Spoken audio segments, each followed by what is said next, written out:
G'day guys, and today we're going to be talking about the Australian Defence Force, particularly their cucked attitudes when it comes to gender. So recently it has just come to light that the Navy has been ordered to consider the issues of women before conducting operations or training. Now, this strikes me as rather odd, something a bit low on the priorities list. Surely you first want to be considering the operation itself, and then you want to refine the operation to maximize troop effectiveness, minimize casualties and inflict the damage you can inflict. But no, we are now considering the issues of women. I try not to get into this clown world honk honk thing that's going on at the moment. It bears a bit too much nihilism for me, but seriously, what a fucking joke. So put on your funny shoes and your rainbow wigs and let's dive down into this clown world of a situation. So the Royal Australian Navy's Deputy Fleet Commander has ordered that, quote, all operations and exercises be conducted with the consideration of gender perspective. So both the Prime Minister Scott Morrison and the Opposition Leader Bill Shorten have ducked questions concerning that the gender agenda, bit of a tongue twister, could lead to life-threatening hesitation in the heat of battle. Yeah, I'd back that. To be honest, let's think about how of a high-stress environment combat is, or even planning an operation, and how just a little hesitation could cost so many lives. You look at someone in the field of battle, especially in the war zones that we're involved with now, where the line between civilian and, potential target is kind of blurred because, terrorists and the things that we often fight nowadays like to blend into the population. And so you're looking at someone and they've got their hands in their pockets, or they've got their they look like they're a bit bulky under the clothes. Like, you have to make that split decision whether you have to kill them or not, and your hesitation could kill you, your mates, and that sort of thing. So asking people to stop and slow down and think about even more stuff, process even more, frankly, useless information before they make a decision is absolutely life-threatening. But don't worry, folks, it's not just the able seamen who have to worry about the issues of women. The Air Force got there first. So it's been revealed that Air Force pilots are being told to think about, quote, gender perspectives of battle scenarios, including the destroying of a bridge being used by enemy troops if it means women will have to walk further to collect firewood and water. So that's kind of interesting because, yeah, it kind of sucks that if someone destroys your bridge, you have to go on a more circuitous route to get stuff. But you know what sucks even more? When enemy troops use that bridge to cross into your territory and sack your settlement, your town or whatever, and then you're suddenly under foreign occupation and all the horrible things that can entail. History paints an absolute ghastly picture of things that have happened. The French Moroccan troops that went through a particular town in either France or Germany, I can't remember, they raped like 10,000 people. Think of Nanking. Nanking's the really big example. Just absolutely horrible things that can be done to women, especially when a foreign tribe takes over a sovereign settlement. But sure, let's think about how women will have to walk further. The Gender in Air Operations doctrine told pilots that bombing the bridge may provide a military advantage against the enemy, but it could also mean that women had to travel further afield on unfamiliar, less secure, well-known, or well-lit routes. It could very well mean that, but not taking the strategic advantage of blowing up an enemy bridge and allowing for their troops to move around. I'm not a military expert of any degree. I'm not even a Call of Duty armchair expert, but I think it's more important that we deny the enemy troops the ability to cross terrain, to move around as they see fit, because they're going to do way more damage than a few individual women getting hurt. So this sort of gender perspectives in war and that sort of thing is actually inspired from the United Nations Women, Peace and Security agenda, which it uses for some of its operations. Colour me surprised the UN is doing a bunch of useless shit.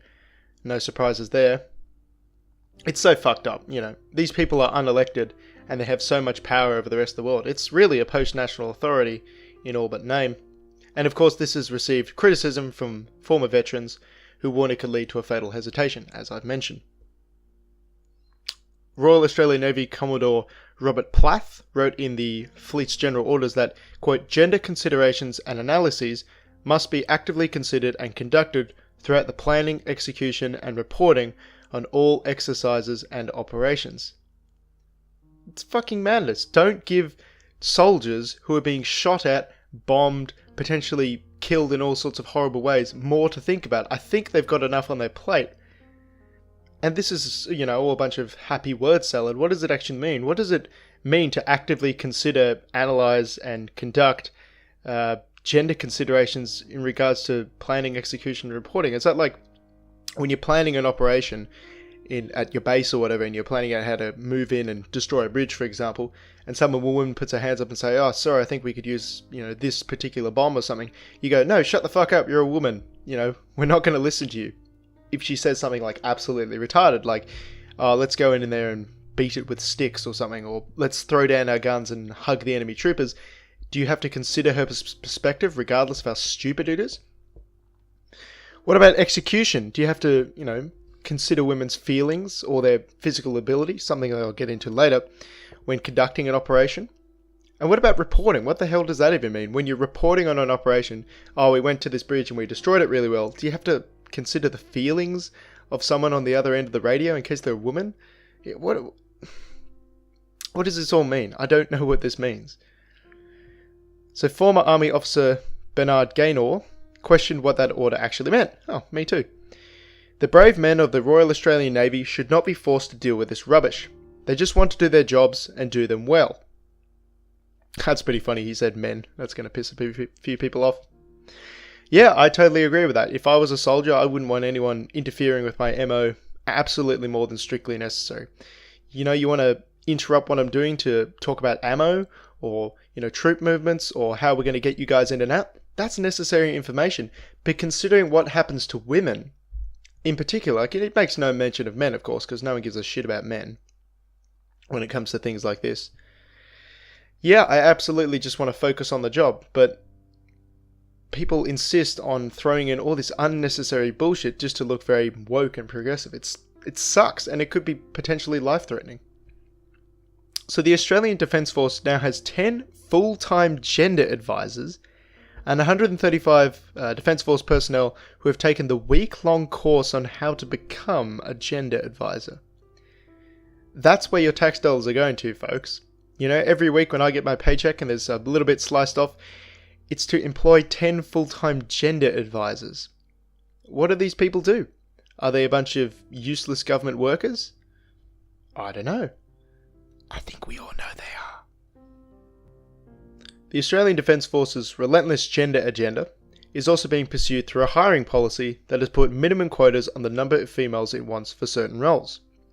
See, this is always interesting to me because it's one of those things that on paper might look good to a non-partisan individual, but all it takes is just a few sentences, a few words, and you can just peel back and truly let people know just how discriminatory this stuff is. Well, it is discriminatory. Like, no one would, I think, dispute the fact that this is blatant discrimination. It's just discrimination that is fashionable at the time. Back in the day, it might have been very fashionable to discriminate in favour of whites, but now it is not favourable to do that in favour of whites, in favour of males, Christians, that sort of thing. It is now fashionable to discriminate in favour of women.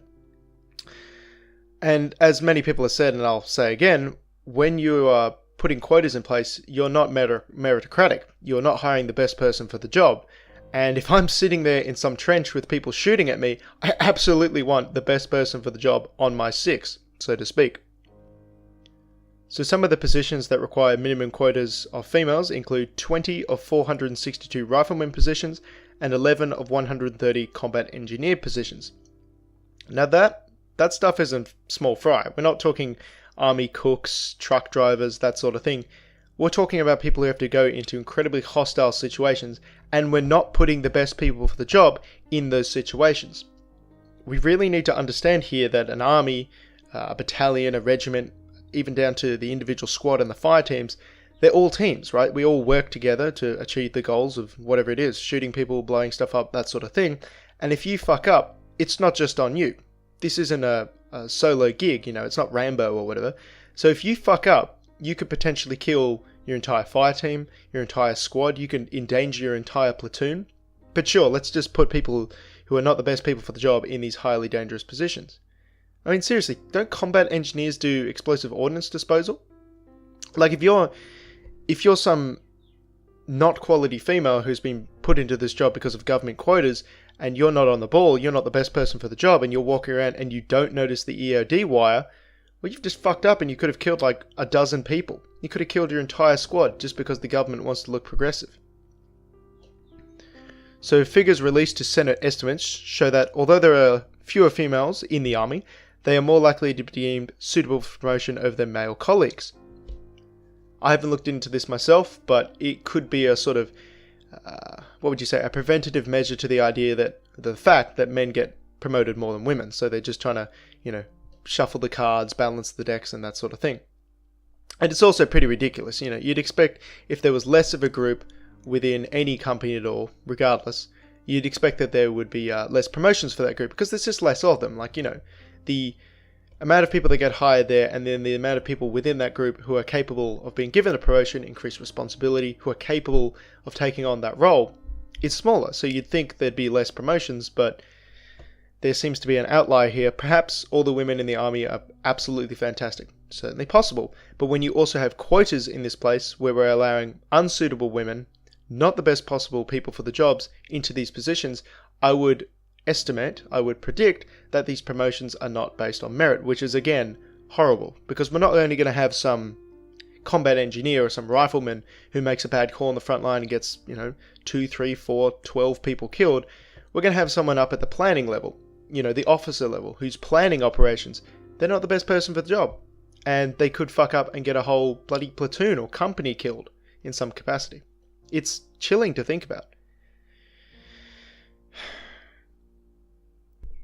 So the Australian Defence Force has released a statement, which is of course as vague as you'd expect. So here we go.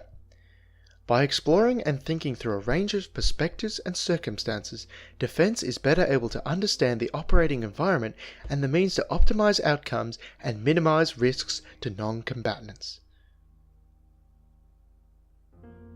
You actually going to do something with that information? You're actually going to show me what this means? You're going to show me the tangible benefits of this? Anyone can just do this word salad bullshit. Like, look at this. By exploring and thinking through a range of perspectives, circumstances, and sources, I am able to better understand the operating environment of the metapolitical battle and the means to optimize my videos, outcomes, and minimize risks to butthurt journalists. You understand, right? This doesn't mean anything. I can spout that all day, but then you'll be like, well, have you made a good video? And this is the people in charge of our fucking defense of the nation. These are the people who are supposed to keep Australia safe. Its citizens safe. Its property safe. Its, interests overseas, our allies and that sort of thing. Can you imagine being some non-cucked nation and having to go into battle alongside Australia and be like, oh shit. Oh shit. The soldiers supporting us. They're just quota soldiers. They're not the best people for the job. Can you imagine how nerve-wracking that must be? Because you're sitting there, every time a foreign soldier looks at an Australian soldier now, you know what they're going to think. They're going to be like, is this person actually a soldier? Is this person actually the best person for the job? Do I want this person with me? Or are they just some sort of bullshit quota soldier stuffed in there to make, virtue signaling government officials very happy and pat themselves on the back and that sort of thing? It sucks. It gives our army a bad reputation. It makes us look weak. I'm not saying there aren't roles for women within the defence of Australia. Absolutely not. When we're conducting such things as diplomacy or espionage, I think that women have a set of characteristics that could lend themselves quite handily to that sort of thing. But if we consider a combat situation that goes to shit really quickly and you have to get the fuck out of there, well, think about me. I'm an 81 kilo male. I'm 6 foot tall. And you strap on, like, say, 10 kilograms of body armor to me, I'm 90 kilos. What happens if I get shot and hit the deck and there's some 5'6", 60 kilo female that has to drag me out of there? That's not going to happen. It puts us both in danger because as you're trying to, lug me across like I'm some sled in the gym, you're going to get fucking killed. And, oh god, don't even get started on what happens when female soldiers get captured. That's just going to be, that would be beyond words. And also the logistics issues as well. Like, women do require a bit more stuff than men to survive. They do need their sanitary things and stuff like that, unless you just want to feed them a bunch of birth control pills to try and prevent that sort of thing. You know, there's many layers of reasons why women are not adept in combat, and that's why they're not in the army. I mean, they're given the freedom of choice to go in the army. We do live in a free society. We don't prevent women from signing up to the army. And they don't want to, so they don't join up. It's really that simple. And whether it's because they don't want to, or because they don't think they're physically able to, or any reason like that, it's pretty clear that they don't want to be there. And, you know, sticking them in there, incentivizing them in this manner, is ridiculous. And it's dangerous. I don't think these politicians, these bureaucrats understand this sort of thing, because, you know, they're never going to be on the front lines of combat.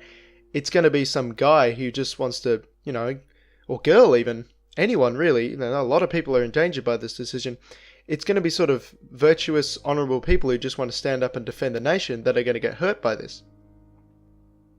This gender agenda that the Defence Force has taken up, it's going to take its pound of flesh. I mean, I don't see any other way out of this. It's dangerous to put people who are not competent in a frontline combat situation. You know, think of you and I. What happens if you drop us into the middle of the war zone? Well, we'd probably just want to crawl into a corner and have a big sook about it, probably, once the bombs start going off, the bullets start flying.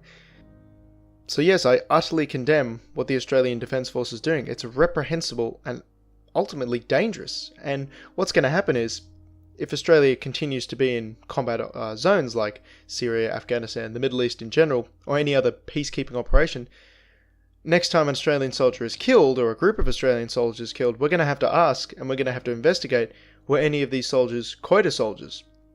Was anyone in there not based on merit, but on the colour of their skin or the compositions of their chromosomes?